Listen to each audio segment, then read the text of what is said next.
அடுத்த வீட்டில் தீப்பிடிக்க நினைப்பவன் மனிதனா? அந்த நேரம் ஓடி வந்து அணைப்பவன் மனிதனா? கொடுமை கண்டும் கண்ணை மூடி கிடப்பவன் மனிதனா? கோபம் கொண்டு நியாயம் கேட்டு கொதிப்பவன் மனிதனா? கெடுப்பவன் மனிதனா? எடுப்பவன் மனிதனா? கொடுப்பவன் எவனடா? அவனே மனிதன். மனிதன் மனிதன்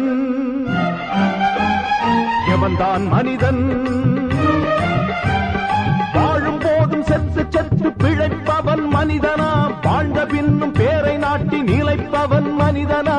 பிறருக்காக கண்ணீரும் பிறருக்காக செந்நீரும் சிந்தும் மனிதன் எவனோ அவனே மனிதன்.